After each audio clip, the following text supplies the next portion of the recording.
It happened so fast, and my heart still hurts. One word, loud, sharp, unfiltered, cut through the room like glass. The kids heard it. I saw their faces freeze. And in that moment, I wanted to fix everything, hold them close, and make it disappear. But I couldn't.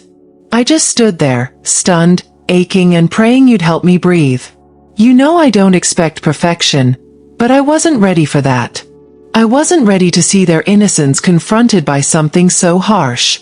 It felt like a fracture in the foundation of our home, a crack I don't know how to seal. God, you see the weight I carry. I don't want anger to shape my children. I don't want fear to be their teacher. Sometimes I wonder if I'm doing enough to protect their hearts. I try to be the steady one, the soft place, the calm in the storm. But when voices rise and tempers flare, I feel so small. I'm not sure what to say, when to speak, or how to fix what's already been said. That's why I come to you. I need wisdom that goes beyond my emotions. You know my husband. You know his story, his stress, his struggles. I'm not here to shame him. I'm here to intercede. I want to believe there's still tenderness in him, still the father my children need. But God, I also need you to remind me I'm not called to carry him. I'm called to carry your peace into this house, even when it feels like chaos is winning. When I looked at my kids after it happened, I didn't know what to say. How do you explain that the people they love most can still cause pain? I told them we love each other, even when we mess up. But truthfully, I whispered that more for myself. Because my heart was bruised, and I needed you to hold it before I could hold theirs. Give me wisdom, Lord. The kind that sees beyond the moment. The kind that speaks truth without turning cold. Help me speak to my husband in a way that convicts without condemning. Let him feel the weight of what happened without being crushed by it. I want restoration, not resentment. I want peace, not silence. I don't want to bury this moment, pretending it didn't happen. I want to bring it into the light, your light. Because that's where healing lives. That's where honesty blooms. My marriage doesn't need more pretending. It needs more of you. So I invite you in, not just to fix what's broken, but to change what's beneath the surface. I know you love our family more than I ever could. And I believe you can use even this moment, this painful, awkward, shame-filled moment, to grow something good. Maybe it's compassion. Maybe it's boundaries. Maybe it's a deeper kind of love that learns to speak gently, even under pressure. I bring the shame I feel to you. Shame that I didn't stop it. Shame that I froze. Shame that I'm not sure what comes next. But I won't let that shame define my motherhood. You say I'm clothed in strength and dignity. So let me stand tall in that truth, even when I feel shaky. And if my children remember this day, let them also remember what came after. That we talked about it. That we prayed together. That love doesn't always sound perfect, but it always leads us back to you. Help me remember that healing doesn't always look dramatic. Sometimes it's in the quiet choices, pausing before I speak, holding his hand instead of holding a grudge, praying instead of replaying the moment over and over.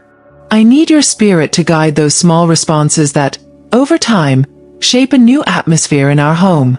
He's not the enemy. I know that. But sometimes his words feel like weapons, and I don't know how to shield the children fast enough. I ask you to be the covering over our family, the guard over every heart, every mouth, every memory. Let your peace be louder than his anger. Let your love be deeper than our wounds. If this prayer is stirring something inside you, I want you to know you're not alone. In the first pinned comment, you'll find our ebook called Don't Think, Trust and Surrender. Inside, you'll find comfort and biblical truths to help guide you through anxious moments like this one. It doesn't replace professional support, but it can help steady your heart in the meantime. Some days, I want to withdraw. I want to put on a smile and pretend it's all okay. But you're calling me to something braver.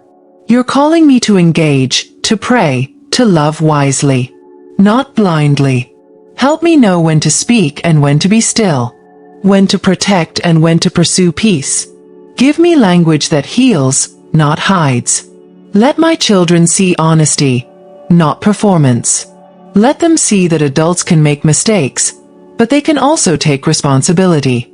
That love is not about perfection. It's about repair. And every time we own our wrongs and choose to move forward, they're learning what real love looks like. On the nights when he's quiet and the air feels heavy, give me the courage to stay tender. Not passive. Not bitter. Tender.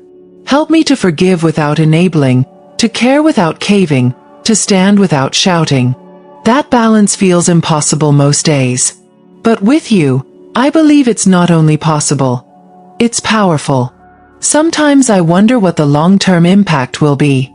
Will our children carry this moment as a scar? Or will they carry it as a lesson? I pray they carry it as proof that broken moments don't get the final word in this house. That forgiveness is stronger than failure. That healing is real, and it starts with humility. Help my husband grow. Not just in behavior but in heart. Open his ears, soften his tone, anchor his soul. I pray you show him how deeply his words shape the atmosphere our children breathe. Speak to him in a way only you can. Direct, loving, undeniable. And while you're working on him, keep working on me. Don't let me become numb or hardened. Don't let me lose hope. Remind me that you're writing a bigger story here. One that includes correction, growth, and grace for us both. I'm not asking for perfection. I'm asking for progress, anchored in your presence. So tonight, when I sit at the dinner table and try to hold it all together, let me feel you right there with me. In the silence. In the tension. In the trying. Because even when words fail, your presence speaks louder. Let me not grow bitter in the waiting. Let me grow wise. Let this pain become a teacher, not of resentment, but of resilience. I don't want to react out of fear. I want to respond out of faith. Give me the strength to choose a soft answer even when the moment deserves a scream. Because that's where your power shows up. In restraint, in peace, in trust. When I look into my children's eyes, I see little mirrors reflecting not just what happens, but how I handle it. Help me show them that we don't run from hard things. We bring them to you. We wrestle, we cry, we ask for help, and we begin again. Let my motherhood be marked not by perfection, but by surrender. Let tonight be different. Not because everything changes instantly, but because I change. Because I refuse to let this home be defined by what went wrong. I'm choosing to plant seeds of peace, even in soil that feels dry. And I believe that in time, you'll water them into something beautiful. When I feel small and invisible, remind me that you see every act of courage, even the quiet ones. The moments I bite my tongue. The times I go back to the room and explain what happened with grace. The times I hold my tears until the kids are asleep. You see it all. And none of it is wasted. There's still love here. There's still hope here. And with your help, there's still a future that looks different than the past. I speak that over my home. I speak that over my marriage. I speak that over my children. No moment is too far gone for you to redeem. Not one. I want to be a woman who walks in wisdom. Not just when it's easy, but when it's hardest. Give me eyes that see past the surface. A heart that listens. And a spirit that stays in step with yours, even when emotions try to pull me elsewhere. I trust that you're working in every conversation, every silence, every decision. Let this be a turning point. Maybe not in him just yet, but in me. In how I see my role. In how I see you. You are not distant from this house. You are in every hallway, every room, every tension. You are not afraid of our mess. You meet us right in the middle of it. Tonight, as I tuck the kids into bed, let peace return to their hearts. Let their dreams be filled with laughter, not echoes of yelling. Let their little spirits know they are safe, loved, and covered by something stronger than chaos, covered by you. And when I lay down, I'll choose to believe that tomorrow holds mercy, that we can try again, That no matter what happens, I won't stop fighting for peace. Not with force, but with faith. Because where you are, healing follows. And I believe you are already moving. If this prayer gave you strength today, please like this video and share it with another woman who might need the same reminder. Someone else is facing what you're facing, and your share could be the start of her healing too.